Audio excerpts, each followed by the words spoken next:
Sergeant and Mrs. Smith, you're going to love this house. Is that a tub in the kitchen? There's no field manual for finding the right home. But when you do, USAA Homeowners Insurance can help protect it the right way. Restrictions apply. This is the way. We wanted men.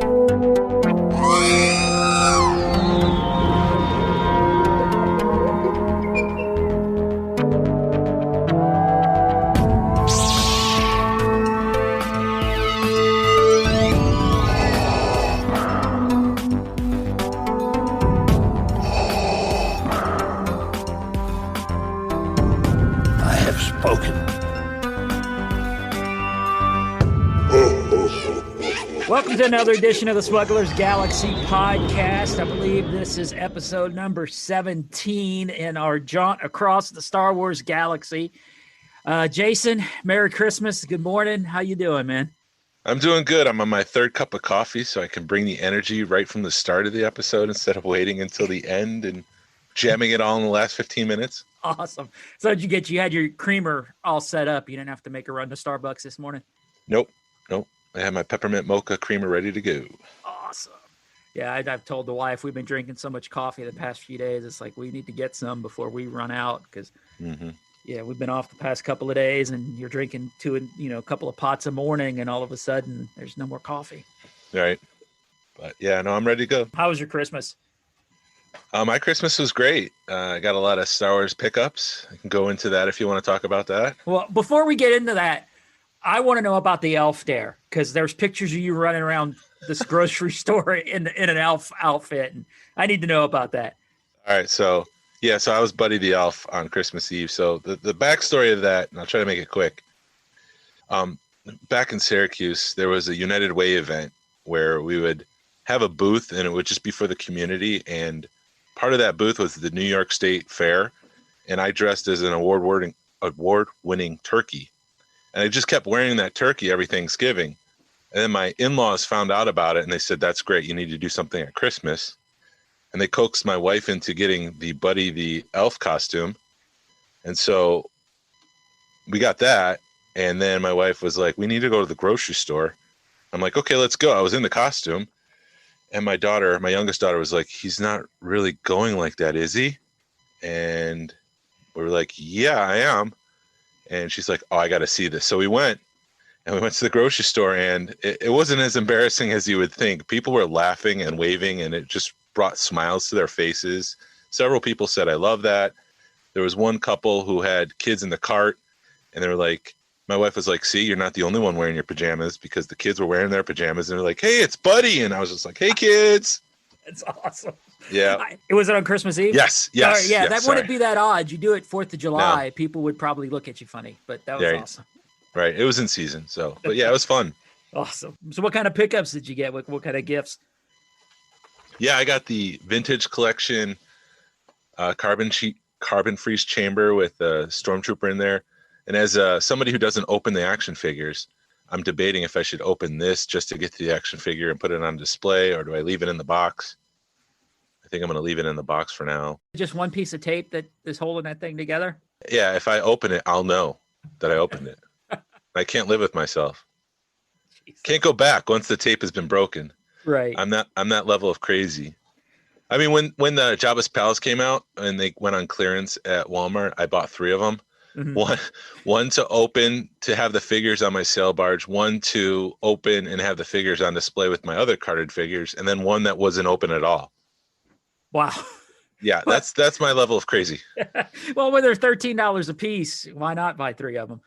Yeah, and the figures alone are $12 each on the shelves, so I figured it was worth it. Jason TK picked me up one that he found for $13, because that seems like I was either hitting them at $30. I was at too late because they hit 13 and somebody bought them all. I also got the Black Series Endor Han solo figure. I got Squadrons for Xbox, so I've played that for about a half hour and trying to get into it. Yeah, how are you liking it so far?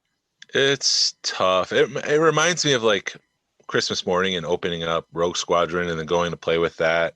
I got a lot of nostalgic memories playing those shooter games and from like a pilot's point of view, but We'll see. I'm still early in the game.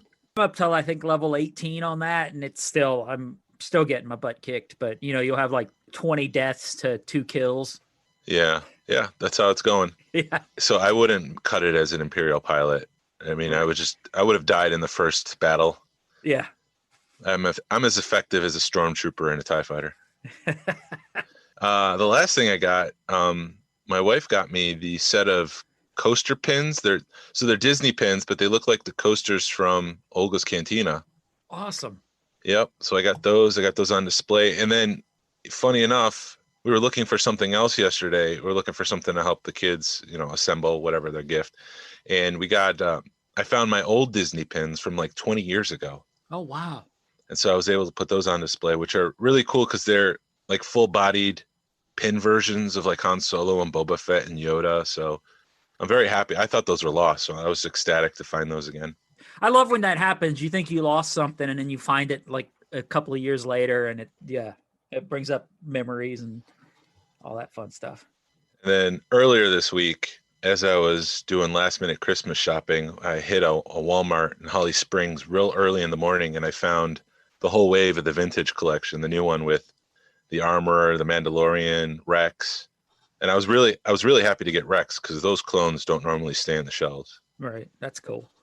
How about you? What'd you get for the holidays? As far as Christmas goes, my wife did pretty good this year. She those Vinylmations that Disney, they did a Rebels run of them, and she found me a Ezra and Hera to go because I've got I had a Sabine, Chopper, and a Zeb, and then she got me the Ezra and Hera to go with them. Those are awesome. Yeah, and I got a couple of Back to the Future pre-Super 7, the Funko version of them. They did the 3 3/4 figures. I've got the American run, but they made a Japanese special, Marty and Einstein in like Japanese packaging.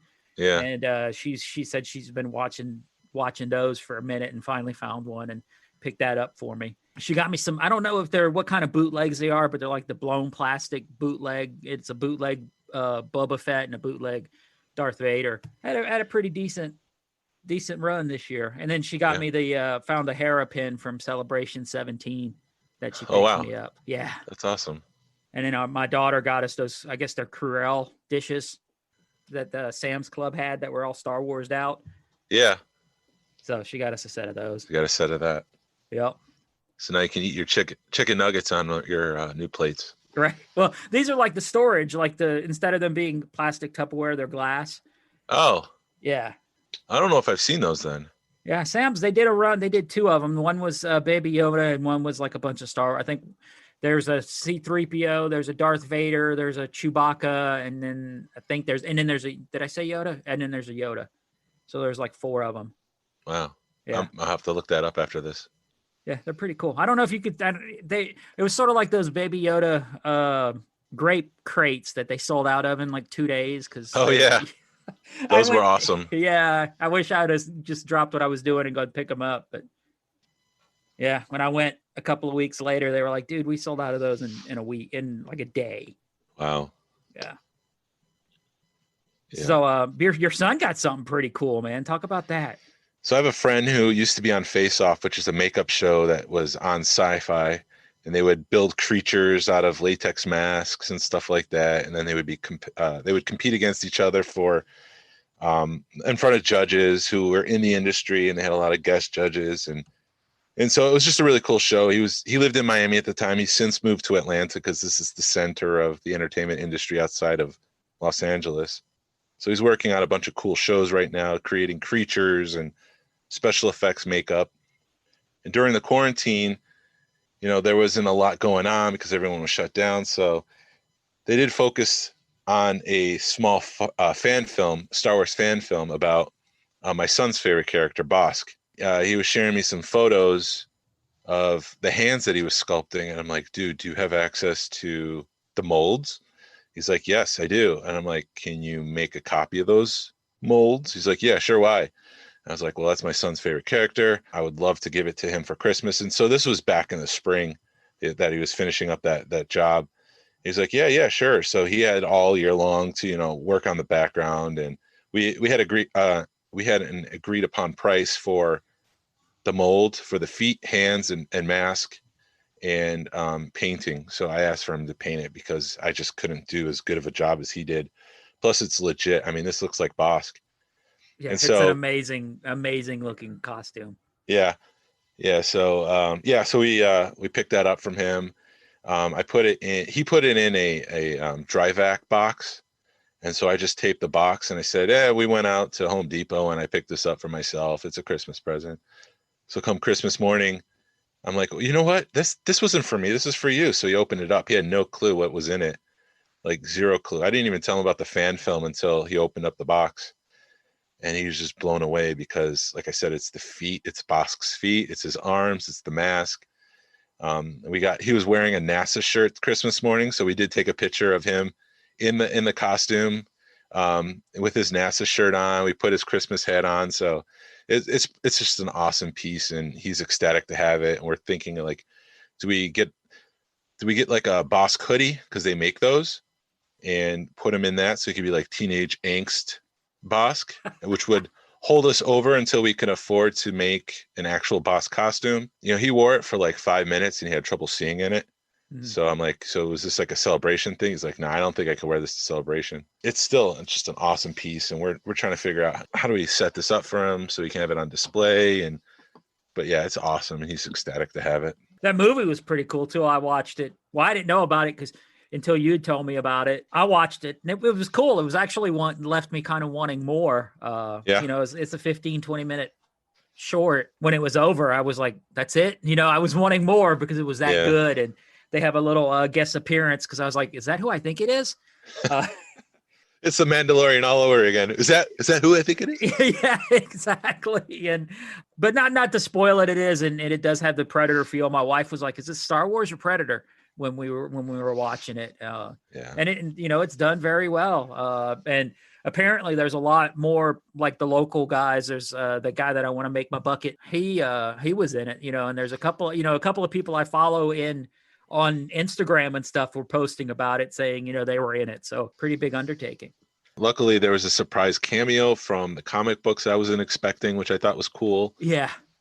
And like the end, like you said, it was just awesome. I didn't expect to see that character, and the way they ended it was just classic Predator. It's like, of course you have to include that. Of course. Right.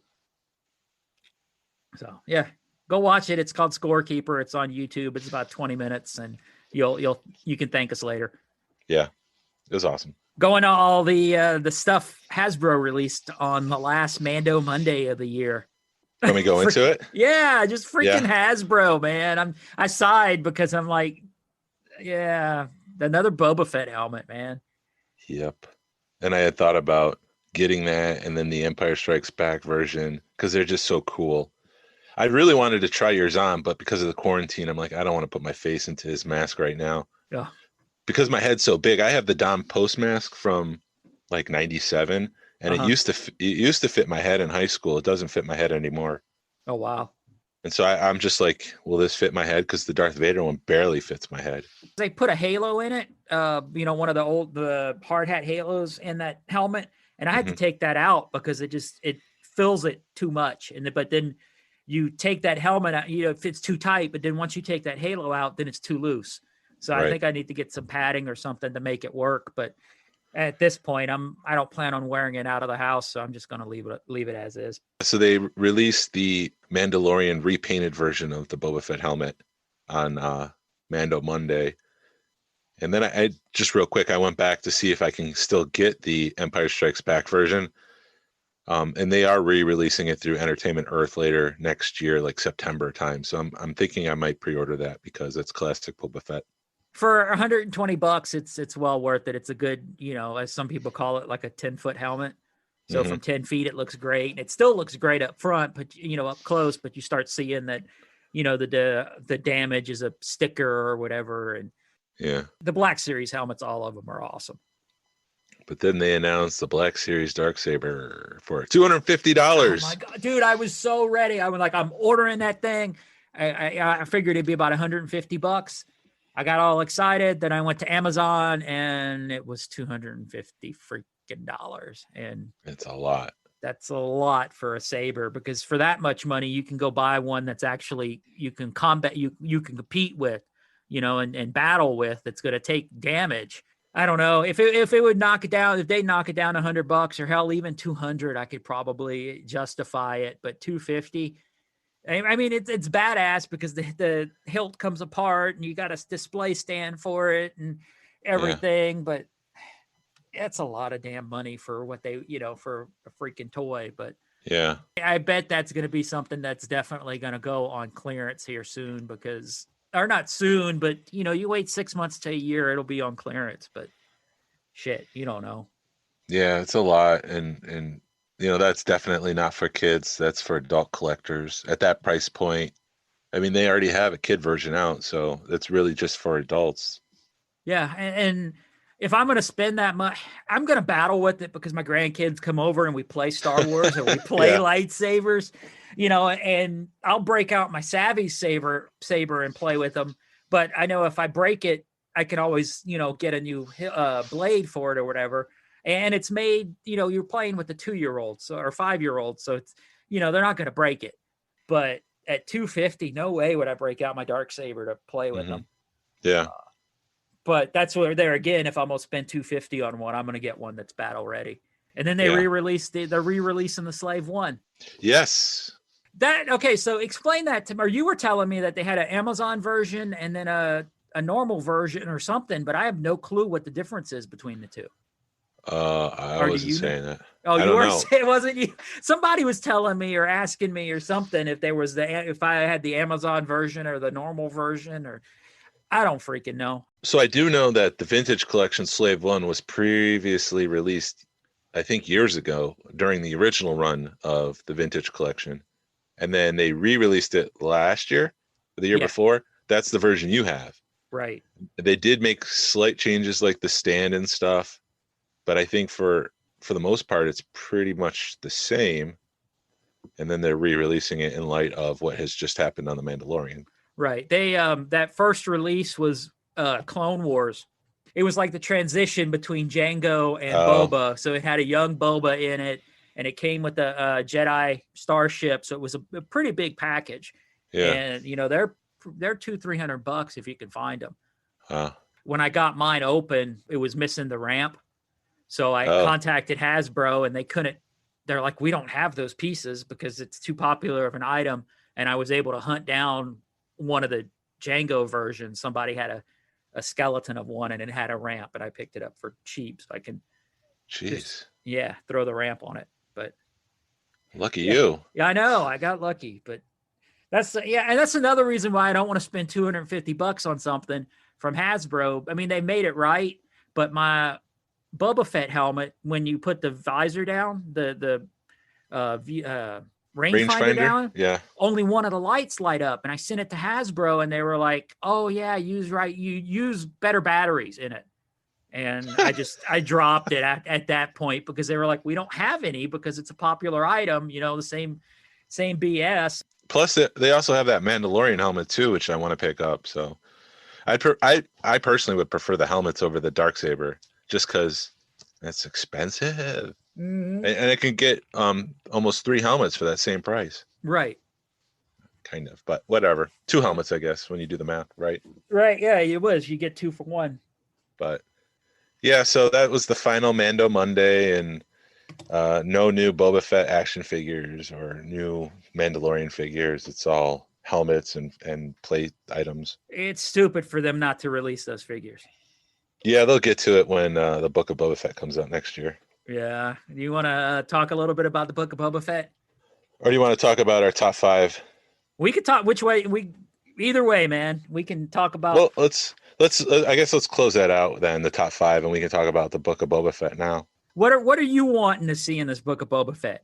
I also found out that Robert Rodriguez, who directed The Tragedy, which was the big Boba Fett episode of The Mandalorian, he's co-producing this. So and watching season 2 of Disney Gallery's The Mandalorian, he was talking about how he was directing that episode and how if he wasn't going to take anything for granted. If this was going to be Boba Fett's only episode, there's no guarantees that there was going to be a spin-off show at that point. He was like, I'm gonna do it all right now. And so he did a lot of brutal, kick-ass Boba Fett stuff. So starting off, I want to see more of that. I want to see more of that brutal Boba Fett. I think feeding off of that, I want to see him with sand people to learn, because you don't just learn to use a gaff. You just don't pick up a gaffy stick and learn how to kick ass with it. Yeah. You got to learn it. And I want to know why he was dressed up like a sand person. So I guess, feeding off of that, that's one thing I want to see in this. You mentioned Roger Rodriguez. And you saw I haven't seen the gallery yet, but I've seen the people posting pictures and stuff on Facebook. In the gallery, did they show him playing the guitar with Baby Yoda? Yes, they do. Okay, Yeah. that's so awesome. It's adorable. Yeah, I kind of get I'm sorry to interrupt. I kind of get the feeling that like that's his fidget spinner. He just plays the guitar in the background. Yeah. Baby Yoda. But did you see what was in the background? They had the dude in the dark trooper armor in the background, just kind of chilling. Yeah, they go into that with that season, that first episode there. So okay, you'll see more of that. Yeah, once you watch it. Okay, cool. Yeah, I've been watching too much. I'm about 2 hours into Wonder Woman. That when a movie's like 2.5 hours, you kind of got to chop it up. Yeah, it's got Pedro Pascal in it, and he's acting.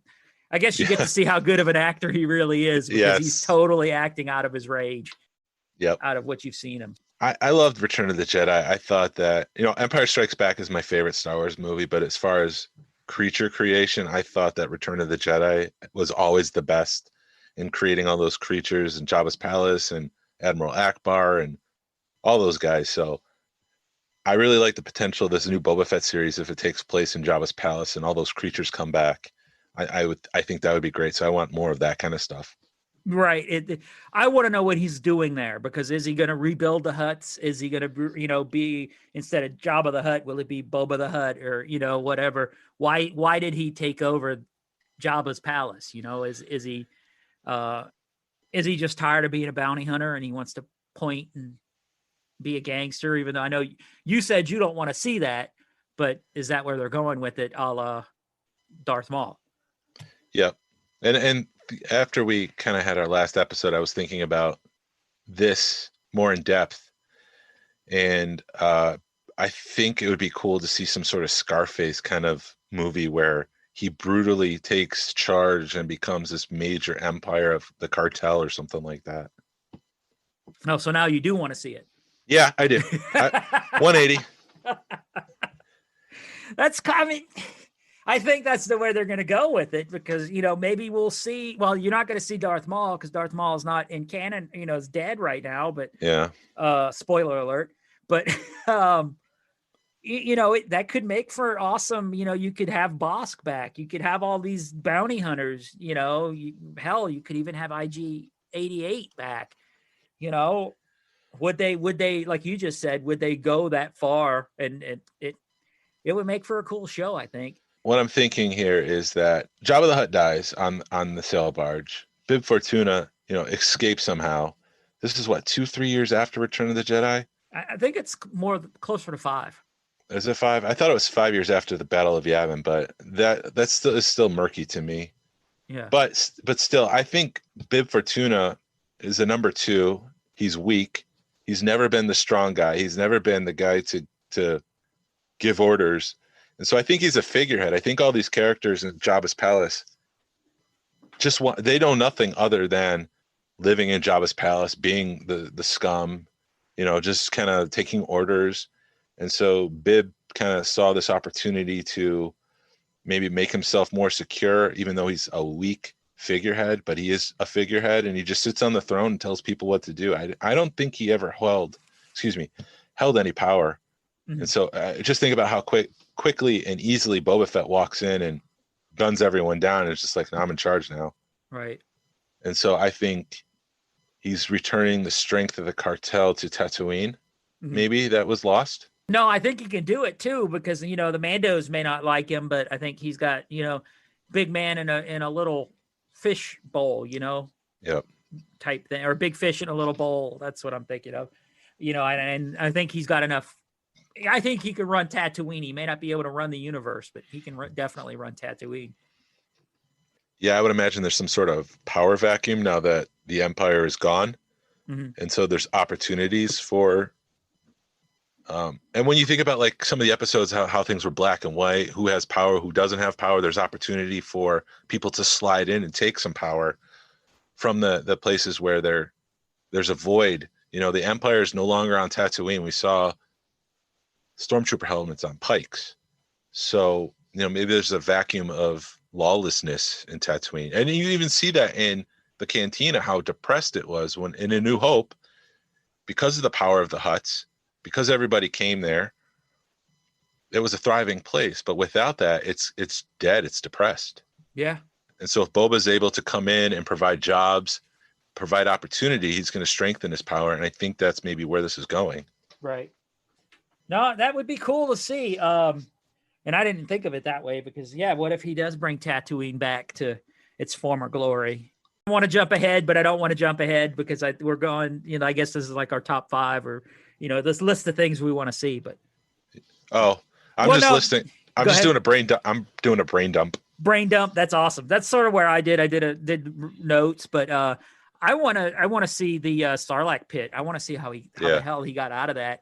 I think it's going to be a flashback scene, a la Cobb Vanth getting the armor. You know, they're going to be riding on speeder bikes, and let me tell you about how I got out of the Sarlacc pit that one time. Yeah, even if it's just in passing, you know how they've dropped big things in small lines here and there in The Mandalorian. Right. It's just like, yeah, Grogu says this, and it's just like, wait, what? His name is Grogu? That's the one thing I really like about freaking Dave Filoni. You're sitting there and we've been battling these things for 30 years and it's settled in 5 seconds. Will some other cartel, you know, we have the Pikes. Is Crimson Dawn still viable? Is that still run by someone? Is the Black Sun still around? Can those things come back and try to say, no, Boba, we're in charge now? Dude, could you imagine having Crimson Dawn and like you said, you got Black Sun that comes around. Yep. Oh, the possibilities are endless for this thing. Yeah. The other thing was that Bib Fortuna had heard rumors about Boba. So it would be cool, in addition to some of that Sarlacc stuff, to get some backstory. You know, maybe episode 1 is coming up to that point we see at the end of The Mandalorian where he's climbing out of the Dune Sea. He's making his way with Tusken Raiders. Is he, I don't know, doing whatever out there, and people are starting to talk about this person roaming the Dune Sea or something like that. It would be interesting to see some of that. I also think that Cobb Vanth would make a great quote-unquote villain for Boba Fett. Is Boba sitting on his throne and he looks like the king? Is he trying to be a king of Tatooine? Is he trying to be crime lord of Tatooine? If so, Cobb might be a great character to counter that as like a sheriff, a marshal. If we look at some of the westerns that they had for The Mandalorian, Western inspirations, you know, is this like some sort of hideout for villains now? Like, is this like a refuge for lawlessness? I don't know, but I think Cobb would be a great villain to be like, I want my armor back. If Cobb goes after him to get the armor back, dude, he's an idiot. It's possible. There's no way I'd go after freaking Boba Fett to get that armor back. No, you know, not after I've seen him. Yeah, no fooling. Why the hell would he do that? But it would make a good, or something. I could see Cobb Vanth at least approaching him and being like, hey, man, I need my stuff back, or hey, let's talk, or whatever. But damn.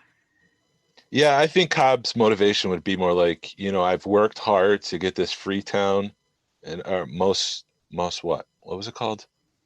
It was just called Freetown or Freetown. I don't know what it. Yeah, there was a Moss something or other. People are in the car screaming at us. It's Moss so and so. In the Aftermath novels, it was known as Freetown because it's where free people went. So I think maybe there's more crime now that Boba Fett's in charge. More criminals are coming into town. Cobb doesn't appreciate the fact that there's raiders in his town and he's the marshal, so he's got to do something about that. I think I'd be disappointed if it's just Cobb versus Boba. I think it would be more interesting if the cartels were more involved and Boba's trying to rise in the ranks and build something. Mm-hmm. But that's just me. I've learned in Star Wars, you don't put that good of an actor and just use him for a 30-minute episode. Yeah. The other piece of daydreaming I did there is one character out there who I thought would be interesting to fold into this new canon, which would be Han Solo. Could they bring Alden back? I mean, like, how much beef does Boba and Han have really, other than what happened on Cloud City and the Battle of the Sarlacc? I think it was talked up a lot more in the expanded EU, and I don't know. In the EU, I don't know what book it is because I've read a bunch of them, but there's one book that Boba and Han Solo team up and to fight whatever. And I don't, like I said, I don't remember what 100% what the story is, but Boba and Han are, they put their differences aside because Boba is a man for hire, and he's going to do whatever he needs to do to get what he needs done. That's the type of person Boba is, and he doesn't hold grudges is the best way to look at it. Yeah. And whoever's got the money, that's where he's going. So that would, oh my God, yes. I want to see that would make it amazing. Have Han Solo pop up, and then Chewie. You've got and Chewie, and then you got the blacks. Is it black? Oh, is it black? No, who is it from Han Solo? Is it black? No, it's not Black Sun. That's Crimson Dawn. Crimson Dawn. Oh my God! And then you've got Kira show up, dude. That would make it and Disney Plus. I mean, it would be hard to get Emily. Is it Emily? Whoever. Emilia Clarke. Yeah, Emilia Clarke, Mother of Dragons. I think that would be hard to get her to do that show. But the other guys, I don't know if they've got anything going. Especially the guy that plays Chewie. You could get those. I think it'd be easy to get those guys back. Yeah. And if you can't get Emilia Clarke, get somebody who looks like her, because there's, I heard she's going to take over for Aquaman. Playing the female lead in Aquaman. So I haven't heard that. Oh yeah, it's rumors, but yeah. No, sorry. No, go ahead. That's the only thing. But damn, that would be amazing to get those characters back in that show. It'd be awesome. Yeah. So can we hear that? Could Han hear that Boba Fett is alive and with his new role in the Republic, kind of running missions or whatever? Say, I'm going to go back to Tatooine and see what's going on there. I don't know. Yeah, that would be awesome. And then you could something could lead up to where, hell, you have Lando back too. Because, dude, I read too many books. My mind is, you spend the last 30 years going over this stuff in your mind, and now we're getting it. And I need to go back and rewatch the Boba Fett episode, because I was, as much as I loved it, I hated it. It's not hated it, but was underwhelmed by it. So I think if I watch it a couple of more times, it'll wow me. But this, and the more you got me hyped up about this Book of Boba Fett now, dude. The best thing about Robert Rodriguez, he's got that passion for Boba Fett. He's got the passion for wanting to make Boba Fett really cool. I think that's going to work in this show's favor. He was talking about in the Gallery season 2, or Disney Galleries, The Mandalorian season 2, how he was hired for the role or for director of that episode, and he was given like a 19-page script, and he decided to pull 3 pages and make it 9 minutes. So in the industry, a 19-page script, it's 1 minute per page. So that's a 19-minute episode. He took 3 pages and extended it to like 9-10 minutes. Wow. And he used this action figure. So he went out back with his son. He had a Boba Fett mask. His son had a stormtrooper, and he was like shooting animatics and editing it together using action figures, using his own body, kind of setting up shots. This is what I want to do here. This is what I want to do there. And so I think he's going to nail it. And I think it's going to be a special. It's only 4 episodes, and I think it's going to be awesome. Okay, so we do know. All right, like I said, I haven't seen that yet. So yeah. All right, now we know.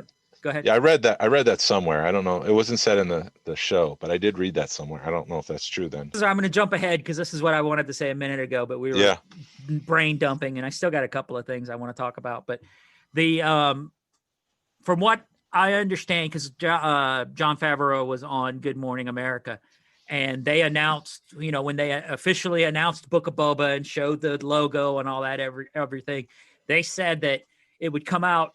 He said Christmas 21, and then he changed it. But, I don't know if he was trying to be politically correct or not. But it's supposed to come out around Christmas of 21, and it's gonna be it's separate season from the Mandalorian. So it's sort of either gonna be like a Mandalorian 2.5 or a 3A or something, you know. So it's gonna fall right in between the two seasons of the Mandalorian, and then after we get the Book of Boba, then they're gonna start production of the Mandalorian. So hopefully Disney's got their crap together with all these other shows, because we're not going to get another season of The Mandalorian for 2 years, it looks like. Yeah. Well, if they're shooting it right now, it could be early 2022. Okay. It could be. Well, he had said something that they weren't going to start production, but maybe it's something, maybe it's something else, or I misunderstood, but they weren't going to start production until after Book of Boba was done, but finished. But yeah, I don't know why they would wait that's a long time to wait to start shooting. Yeah, I don't know. It's I'm really excited about the Book of Boba. Like I've kind of said before, that was the one character that they've kind of done nothing with. There's so much potential there, especially after the tragedy, when you see him as this hardened, kick-ass, awesome bounty hunter. Everything you wanted Boba to be, he was in that episode. Right. It's sort of the same thing they did with Luke, because damn it. Yeah. I wanted to see a badass Luke, and I wanted to see a badass Leia in the sequel trilogy, and we didn't get the most we got was them training in the Rise of Skywalker. That 5 second, or 5 minutes of them training. Yeah. Yeah, and the sequel trilogy really focused on their new characters, not so much the legacy characters, and I guess we want more legacy characters in their prime. Yeah. Post Return of the Jedi. That's what I really want to see. Is I want to see what happened to, how they became what they became, and Leia was a real Jedi and had a lightsaber, and it wasn't like it was in the movies where she just, I don't want to be I don't want to do it anymore, where she actually used it and fought with a lightsaber and used her Jedi powers. And yeah, I think that's why the sequel trilogy was kind of a bummer, but they either needed, okay. I'm going to shut up now because I'm going to ruin other episodes we're planning on. Yeah, we'll get there eventually, but there's a lot of potential there. I think to wrap up, as far as the Book of Boba Fett, it'd be cool to do the underworld stuff. That's a different show. Some of the underworld stuff that George was working on, and includes the criminal element and the crime and the gangs. Like, I want to see more of that stuff, not season 3 of The Mandalorian. Right. And I think we're going to get, with them bookending or saying that this is separate from The Mandalorian, I think we're going to get that, I hope we do, because there's a lot of Star Wars. There's gritty Star Wars that we don't know about. Yeah, I'm looking forward to it, and can't wait. Yeah. We also learned that Dave Filoni is currently writing in that Good Morning America segment, that Dave Filoni is writing Ahsoka right now. So that show's in good hands. Saw all the all the Rosario Dawson dressed up as Ahsoka and her talking to George Lucas, and I need to watch that gallery. I've got nothing going on for the next week, so I'm probably watch it later today or something. But yeah, they don't go too deep into that stuff just yet. This is just more like an overview of season 2. Okay. So are they definitely doing more than one episode of it, or I heard they were just doing one? I don't know. It kind of came up on Disney Plus as season 2, episode 1. So I just assumed every Friday we'd get something new, but it could be just one. Okay. They didn't go into the big reveal at the end of the last episode. Okay. Did they do that last time with the gallery where they just kind of did it, every Friday, or? Yeah, each week was a different topic. So it would have been about acting, directing, writing, visual effects. Like they took a topic and they talked about it for 30 minutes. Okay. So this was a different format change when it was just like the full season at a high level overview. Okay. So I guess we'll know next Friday. Yep. I'm kind of going over my notes right now. I want to see him fight a Jedi. I don't know why. I want to see a Mandalorian and a Jedi fight. I got to see it. We'll see. There's not many out there. Right. Are you talking about Boba Fett? I don't care. I just want to see a Mandalorian and a Jedi. I mean, I would take Boba Fett. I'd take Bo-Katan. I would take Mandalorian fighting the Jedi. I mean, we got a taste of it, but with him versus Ahsoka. But it seemed like as soon as he realized he was outmatched, he started yelling at her that, Bo-Katan sent him. So, but because that's why, I mean, I've said this before, but that's why the Mandalorians have their armor set up the way they do, because it's to fight Jedi. It's to mimic what the Jedi do. So, and you see it in Rebels when Sabine is getting trained by getting trained by Kanan. She gets those gauntlets from not Pre Vizsla, but the army guy, and all of a sudden she can hold her own because it's got a couple of more tricks up her sleeve, and she's able to give him a little bit more of a battle. That would definitely be interesting to see. Right. And now I'm thinking, so there's rumors that they've cast a Thrawn. Does Thrawn come into Boba Fett and if you help me with this one mission, I will help you secure your status as a crime lord. We'll give you free reign to this spice run or something like that. I don't know. Yeah. So much potential. Yeah. I would think that they'd have to, if they're going to do that, you have to have Ahsoka before you have Book of Boba Fett, so you can, because I think there's no way Thrawn's going to get introduced in anything other than Ahsoka. I mean, I know we've seen him in, he was mentioned in Mandalorian, but I don't think we're going to see him anywhere else but Ahsoka, and something that Dave Filoni is got his hands 1,000% in. It would be cool if Boba Fett builds up his empire, quickly loses it, and then turns to the Empire and says, I need help. And it's Thrawn, and he's like, all right, I need you to go track down Ahsoka or something like that. Jesus. It would be so cool. There's and when you start thinking about the crossover, Ahsoka's looking for Thrawn in her show, and then Boba Fett shows up to try to, I don't know, mess that up or whatever. Mm-hmm. Well, they've already announced and they've already said that everything's going to cross over into each other. So why not? That's what I was thinking there. That's why I love doing this show with you, man. You up it. You keep upping it and getting me thinking and getting me excited. And lots of potential. Oh my God. That would be amazing. Did you hear about the rumors? Are we done with Boba Fett, or did you want to talk about that? Let's talk about the rumor real quick. Let's talk about that, and then we can move on. Yeah, there's a rumor that Luke Skywalker is getting his own show or some sort of movie trilogy or something like that, which doesn't surprise me because without the Grogu on Mandalorian season 3, Disney's not going to have a way to print money. Right. Yeah, I've heard that rumor, but I really hope they don't do the deep fake with him. I hope they recast an actor. And you would have thought that if that's what they were going to do, they would have recast somebody as, Luke, but maybe they didn't realize what they were getting themselves into when they did it. Yeah.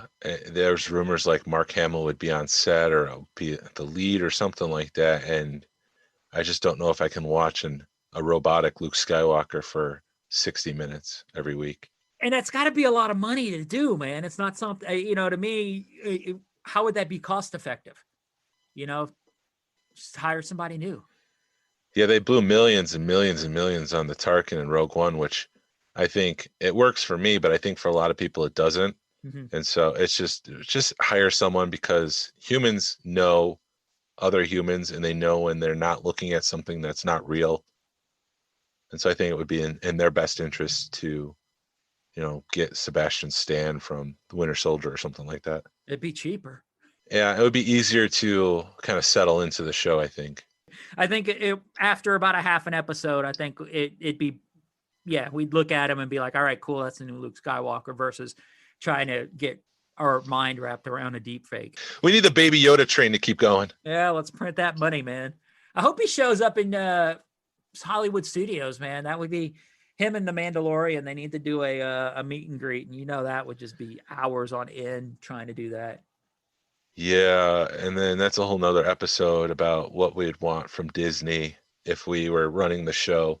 The problem with Batuu is that it's firmly planted between The Last Jedi and Rise of Skywalker, and the Mandalorian might not be alive anymore. We don't know.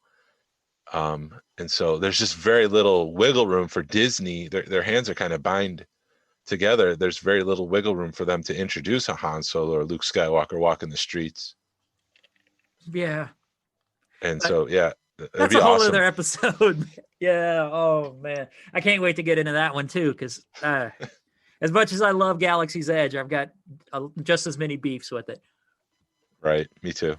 Same boat. We're already pre-recorded next week's episode because of holidays and people. I'm going to be out of town and not be available to do my, get to my computer to do the podcast. But we've been talking and we kind of brought up a topic on that episode we want to bring into this episode as far as our top 5 gets this year, our top 5, things we've got this year and our goals for next year. So we kind of came up with like a top 5 list of things that we got and, just kind of go over it and talk about the year for a few minutes. So Jason, do you want to start with your, I guess your 5th best get this year? Yeah, I didn't place it in order, so I'm just gonna go through my 5 here. Okay. Do you want to like A/B it? I'll do one, you do one, and we'll just go back and forth. Yeah, we'll go back and forth. And so I also want to just say that this isn't intended for me to be a brag. This is for me the top 5 things that I'm most grateful to have picked up in 2020 to add to my collection. As crap a year as 2020 was, there was some awesome stuff that got shaken out because people were going through their collection.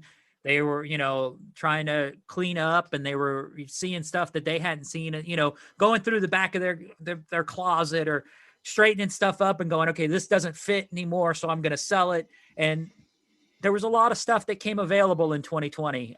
And because everything was canceled, I had extra money because you're setting money aside to go to these shows and stuff. And I know a lot of people were doing that because with Celebration canceled, all of a sudden you had all your Celebration funds free and you can, Celebrations in 2 more years. So you can save up again. And now you can go buy more stuff. Yep, absolutely. And that's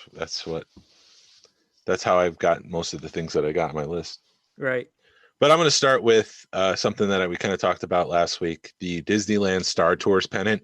In the Venn diagram of what I love, it's Disney, it's Star Tours, and Star Wars. It hits all 3. It's got Rex on it. I love the colors. It's something that I probably wouldn't have gotten because I would have been focusing on, Black Series figures or whatever new Disney thing they're currently releasing. I probably wouldn't have gone back to get that. So I'm very grateful to have that. I'm trying to work to tell my wife, hey, this is a Disney thing. We need to add it to the Disney room. Haven't got there yet, but just because I don't have wall space in mine. So we'll see how far I get with that. But for me, I love the colors on it. I love the characters. And so that's one of the things that I'm very grateful to have included in my collection this year. Right. That's a cool pickup. That was a very cool pickup. I kind of listed them from top to bottom, 5 to 1, but I picked up everybody knows I love the Galactic Heroes line. It kind of something I fell into starting it for my grandson. And then you realize, oh, that's some cool stuff. But I picked up it's a custom Galactic Heroes Mos Eisley Cantina. I picked that up from Narayan. I saw it a couple of years ago when we did one of our first meetups at his house. And I told him, I said, you ever sell this? I want it. So he made me a offer I couldn't refuse on it towards the beginning of 2020. And I picked that up and it's sitting on a end table in my collection room. So that was a deal 2 years in the making. So that was sort of the start of my 2020 run. And the thing I like about it, it's not like a realistic version of the Cantina. It's like the Cantina if they actually made that line's version of the Cantina. Like it's kind of the play school version of it. Right. And it's done awesome. It's very sturdy. It's very, it's made to where a kid could play with it. I can let my grandkids play with it and not be scared that they're going to break it. Yeah. So yeah, it was a cool day to pick that up. A very cool piece. Yes. For my next one, I'm going to have to go with the Wilbur Hood patch set. I was lucky enough to be part of that that whole crew that developed the patch set. Unfortunately, Celebration didn't happen, but I did get the patch set. I did create my own display that I thought was worthy of the patch set and all the other extras that came along with it. We had stickers, we had sponsor badges, we had t-shirts made up for all of the sponsors. So I'm very excited to have added that collection. I thought it was just very creative. Narayan was the I would say project manager on that. He just did an awesome job, as the swag king would.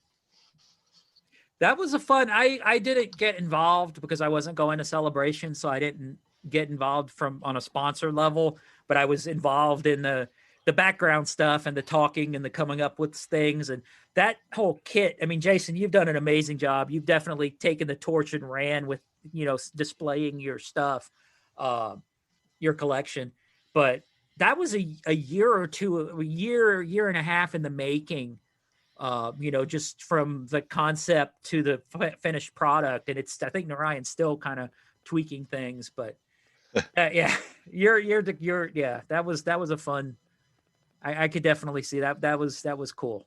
And you've definitely got it displayed. Awesome. And this is something that the club gifted me. Jason and Justin kind of made some stuff happen. And because I like the Burger King glasses, they were able to pick me up a hanger, a Burger King glass hanger hanging display, and gifted me that at sort of mid-pandemic, which was, pretty cool. It's from, I think, Return of the Jedi. I have to look at it, but yeah, it is the Return of the Jedi version. So it's hanging in my collection room.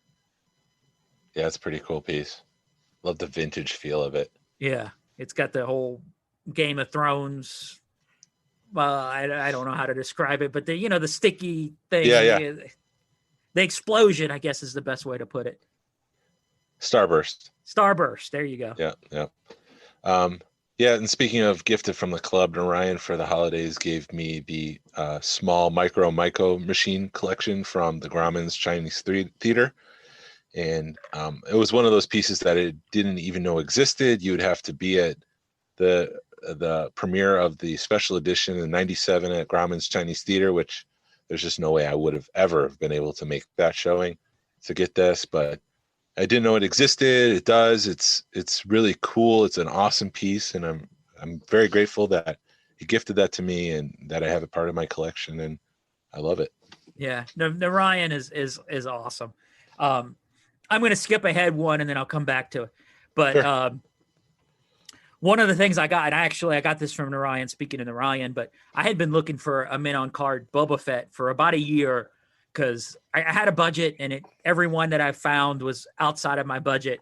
And Narayan knew I was looking for one, and he messaged me and said at the same time about the Cantina, he messaged me about a mint on card Boba. And it was one that he had upgraded, and he was like, "Hey, do you want this? And I'll give you, there again, he gave it to me at what he had in it, which he could have sold it on the open market for double, but he knew I'd been looking for it and gave me a heck of a deal. So that was a major check off on my list of the year was that Boba. That's awesome. So I'm not a big pre-production collector. There was one that I did see on Deal or No Deal that I had to snag, which was the Force Awakens Han Solo pre-production figure. And so his hands and his face are not painted, but his body is pretty close to production. And I picked that up over a couple months ago. It wasn't too long from now. No, it wasn't. I remember you talking about it. Yeah. It's got the tracking numbers on the bottom, which I guess makes it even more rare because that's like a serial number. And if I were to post those numbers, it could trace back to a person and get them fired. Yeah. So I'm holding a lot of power right now by not posting that. Well, the thing, if you ever wanted to post it, just scratch out those numbers, I'm not going to do that. Yeah. Not on the piece, but you can edit the picture where you take the numbers off. Yes. No, I know what you meant, but I'm not going to post it on social media because I really don't want anyone to get in trouble. Right. But on Christmas Day, Justin pointed to me a couple days ago, but on Christmas Eve, there was an eBay auction for another version of that Force Awakens pre-production Han, which I think is an earlier version because it's got the writing on the back, like the codes for the mold and stuff. So I put a bid on it. Justin told me, I would do this range, and I got that. I won that Christmas Eve, and I was pretty ecstatic. So it's like an earlier version of this Han. So I have like 2 versions, and again, I'm not going to be a big pre-production collector, but I do like having the story of an action figure in my collection, so I can point to it and say, this is what they do first, and then they start applying paint, and then here's the tracking number. There's another version out there that's green and white. Yeah. And I think that's like an early mold test. And so if I could secure that and make that a 2021 goal, that'd be awesome. So then I would have the full run and say, this is where it starts, and you move to this, and you move to that. So I just like having the story of how an action figure gets created as part of my collection. Oh, awesome. Hey, I'll be right back. And so while Glenn's away, we'll put on some music. Da, da, da, da, da. It probably should be Star Wars music. Another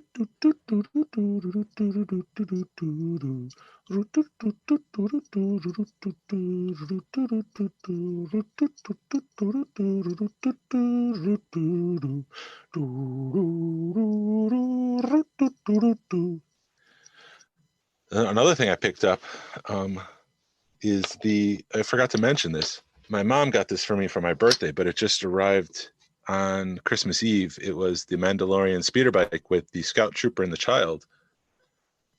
And so it's like the worn version of the speeder bike, pretty close to the original release of the speeder bike with the Scout Trooper on it. The speeder bike is kind of angled upward just to give it some dynamic look, I guess, to the packaging. The child is in a bag in the back. The Stormtrooper is dirtied. It's a pretty cool piece, and I just thought it was funny that I got it during Christmas. It was my birthday present from November, and I got it on Christmas. And so I added that to my collection. All right. Hold on. Let me put my earphones in. No. See, I'm really jealous because you got a bathroom that's right off your collection room, and mine's way the hell upstairs. You with me? Yeah. Sorry, you're going to have some fun with that because I was talking while you were away. You could choose to keep it or not. But I said, oh no, because I was just talking about a piece that I picked up, and the instructions kind of fell from the top to the bottom as I was moving along with it. But you have to take a hike to go to the bathroom. You're right. And it sucks, man. And yours is like right there. So I think it was your turn. Yeah. Well, so when you were saying earlier, so it's just an earlier version of the one you had. Yeah. So the one that I have, for example, his feet are like a dark brown, but his boots are a lighter color. And so someone has applied the paint, and I think this is pretty close to production, like a sign off, like they would show this probably to the factories and say, this is what it should look like in the end. The version I just picked up, there's no paint on him at all. It's just solid. It's the colors that the molds are supposed to be, but there's just no paint. So there's no paint on the boots. It's just all one solid color. Letting people know what you're into is awesome, because I get messages all the time, hey, this is on eBay, or hey, this somebody's selling this, or always let people know what you're looking for, because they will let you know when it pops up. So thank you, Justin. You've heard me talk about this before, but those plastic BK glasses, picking those up this year was pretty amazing, because they were only made in Massachusetts, and most people don't even know that they exist. Especially, people that have been collecting the BK glasses, they complete their run, and I'm like, well, you got to find the plastic ones now. And I'm that asshole. And they're like, what plastic ones? So then I send people on the hunt for those. I actually had almost 2 complete sets. Cause I picked up the first set I picked up had a crack. One of the glasses had a crack in it. And then my wife found one on eBay that was 3 of them. And so I actually picked up a second set so that I could swap out a glass and then sell the other set and make my money back. So I have a picture of me having 2 of the sets, in my possession for a few days. So that was cool. That's awesome. Yeah. Those are pretty cool. I know you'd asked about them when you were here. Did you get a chance to see them? Yeah, I went up and looked at them just because I don't think I've ever seen them with my own eyes, using a term from Return of the Jedi. But yeah, they're pretty cool, and they're different. They're different size than the glass ones, which I thought was most surprising. Mm-hmm. They're slightly smaller and thicker. Yeah, and they're a way lighter. And I'm sorry. I should have gone up there with you, or at least you should have grabbed me. But you know how it is when you host an event, you just are all over the place. And yeah, no, I get it. But yeah, next time you're here, you'll have to hold. You have to hold one because you almost, it's way lighter too, so it's kind of weird. Yeah, I saved the top one for the last. I did pick up two pieces that I guess share number one, because there's something that I really, really wanted for so long. I didn't think I'd be able to get, and then the opportunities popped up over quarantine. So I did pick up the first Black Series set, the Boba Fett with the Han and Carbonite, and I also picked up the Boba Fett with the Kenner deco from one of the other San Diego Comic Cons. I think it was last year, with the Star Wars card, the Black Series figure. So I'm really excited about that Black Series, the Kenner deco, because it's got that vintage feel to him, but he's got an updated sculpt. So it's that juxtaposition between what's new and what's old. And I think that really, I like that figure a lot. Yeah, that's one that I'd been hunting for a minute, and I just can't seem to pay the $200 that people are asking for him. I actually had him when they came out with him, Hasbro Pulse. I had him in my cart, but I had my wife's credit card and not my credit card.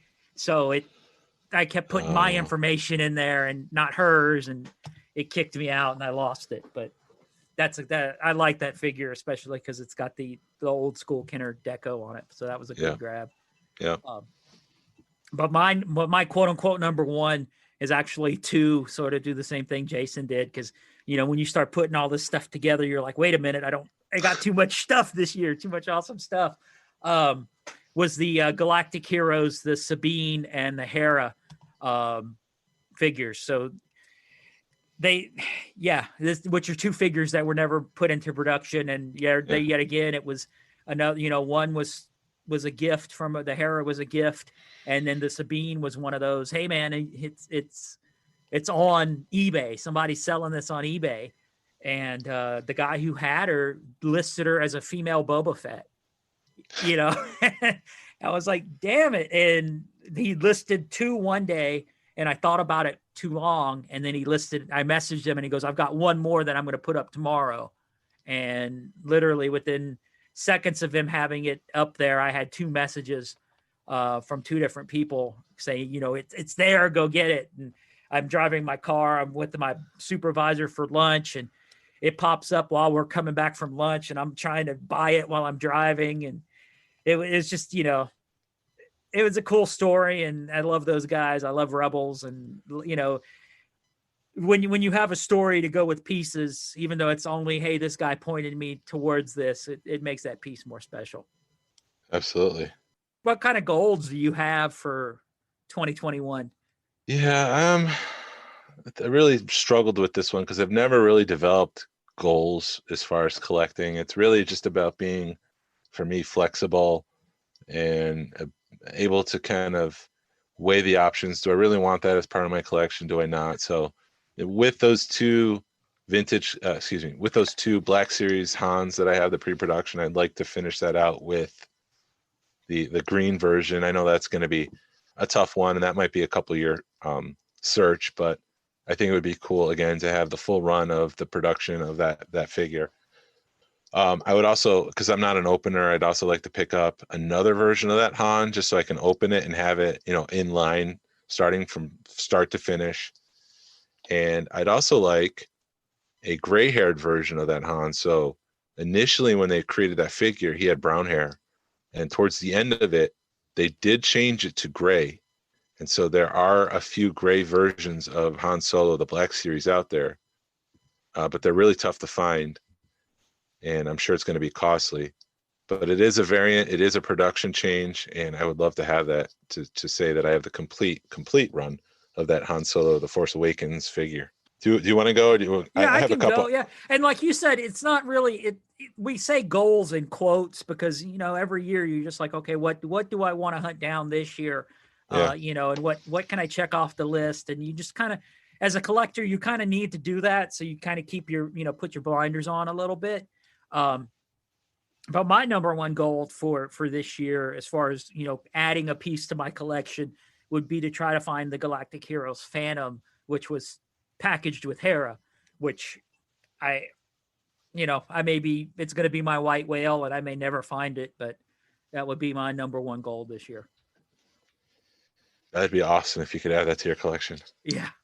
I mean, then you would have the complete pre-production run of that, and it would just be the centerpiece. Right. It is. It would be. For me, another thing I would like to do, so I have a couple areas in my room where I do have standees, cardboard standees, one from the original the last time the original trilogy was released on VHS. I have that Darth Vader standee that you would see in video stores. Behind him is a space where I can add more pegboard and expand my collection if I really wanted to. I also have the Rey from The Last Jedi up, and I could potentially move that and put up more pegboard because the vintage collection just keeps coming out and I need more space. So I'm thinking I might need to expand my room a little bit. I just need to make some decisions and figure out how I want to do that. Awesome. So that would be a 2021 goal. And the other cool idea that I thought I might do, in that pegboard area, get some of those LED light strips and just kind of border around it so it looks like the figures are glowing behind it, or the lights are glowing behind the figures, which I think would be a cool upgrade to take it maybe from to just add some more wow to walking into a room with these figures. Having this really cool lighting element would just add more flair to it. Yeah, that sounds cool. This is my next sort of collection piece I'd like to add to my collection would be the bootleg ceramics. They made a Chewbacca and a Leia, and trying to hunt those down, or maybe even adding a mold would be cool. Because story behind that, my grandmother did ceramics, and she actually bought me and my brother an R2D2 one, and we just never got around to do it because life got in the way. So it kind of holds a special place in my heart, that kind of stuff. So I'd like to add some more stuff to that collection. For me, I guess this is just trying to find the funds to do it and finding a reason to do it. I made a McClunky patch that I was going to take to Celebration with Greedo, and I kind of gave it a comic book, comic frame kind of element to it. So it kind of looks animated, and Greedo's getting shot and he's exclaiming McClunky. And now that Bib Fortuna said it in The Mandalorian, I want to get a version of that. I want to make a patch version of that where it's, Fat Bib and he's saying McClunky. Awesome. Yeah, I want to get some swag too. I didn't even write that down, but I've got a couple of ideas for swag, and do a collection swag, sort of like the Ryan does, where he's got something where somebody that goes to your collection, especially if they come from out of town, they have a piece of swag or a patch or a pin or something that they can go, oh yeah, I got this from that guy. Because you've even done that yourself. You've got a sort of a swag patch. Yep. I made a sticker, the Empire Room sticker. And then I also it was a joke in one of our Zoom meetings to make what are those things called? Shit. What are those, the pieces of paper that you'll see like at Walmart to let them know how to lay out the figures? Oh, planogram. Planogram. Yeah. So I made a Empire Room planogram just to kind of highlight my layout in the room and just as a funny. Yeah. So that's another piece of swag. Yeah, that would be cool. Just just as printed out on a piece of paper, just like they do the planograms at Walmart. Yep, exactly. That'd be awesome. Yeah, this isn't a collecting, part adding stuff to my collection goal, but every year this is a goal for me. Just be a better Star Wars ambassador, bring the love of Star Wars to other people and help them out with their collection, and, kind of be a good guy in the community is basically what it boils down to. And, like I said, that I strive for that every year, and it's sort of try to refocus that and try to pay it forward a little bit more, and just, not be an asshole basically is sort of what that boils down to. Absolutely. I'm going to have to second that and make that my final goal, is just to be a good ambassador for Star Wars and to bring some good to collecting. If I do find some hard to find figures, I will post in the group, you got 10 minutes, let me know, you can get it as cost, you just pick it up at my house, things like that. And then if I can help someone out, I will. Be a good person as far as Star Wars is concerned and helping other collectors, fellow collectors. Right. And this is sort of this will end it. I want to grow this podcast. I know this was a goal for me at the beginning of last year, was to start a podcast, and I had no clue how to do it. And it kind of, you start looking into it and you're like, it's too much work. And you put it back for a few months and then you look at it again. And then it took John Waterhouse being like, hey man, let's start a podcast, and helping, he basically, him and Justin and we all kind of got this off the ground, and then it kind of fizzled out a little bit. And then I just, on a whim, talked to Jason about doing it. And I was like, oh, let's try this out. Jason seems to know his stuff. And then we just clicked. And now we're another, 10 or 15 episodes into this thing. And I want to grow this. It keeps growing every week. And like I said, I thank every week, everybody that's, listening, and we're watching the numbers, and they're growing and they're not going down. And it's just, it's been fun. And it's a lot of work, but it's a lot of fun at the same time. Yeah, I've loved every minute of it. As long as I can add some value to the show, then I'll do it. And I do it because I love talking Star Wars. It's an outlet for me. I've kind of mentioned that before. So yeah, I love the podcast, and very proud of next week's episode. I thought we got some great collectors who are good ambassadors for Star Wars. Narayan, Justin, Tony, David Quinn. And we talk about the future of Star Wars. We talk about the past 2020. We talk about 2020, like a little wrap up of things that happened in the club, things that happened to them, deal or no deal, with their thoughts about that, because that was burning red hot at one point and it's kind of fizzled down, but now it's coming back. And then we kind of talk about our goals of 2021, where this whole segment came from. Yeah. So tune in next week, because it'll be awesome. It's a good episode. But I think that's it, Jason. We're right at an hour and a half. Our goal was to make this show an hour, but we keep going over because we have such a good time. Yeah. But, Jason, enjoy are you off the rest of this week? No, I have to work from home because they're quarantining us. Oh. Just as a safety precaution, because everyone's going to be seeing people at the holidays, and with the rise of COVID, they just want to make sure that everyone's safe. So I will be working from home, but I'm not off. Okay. Well, cool. Well, enjoy that. I'll be around. Yeah, enjoy that. And I will.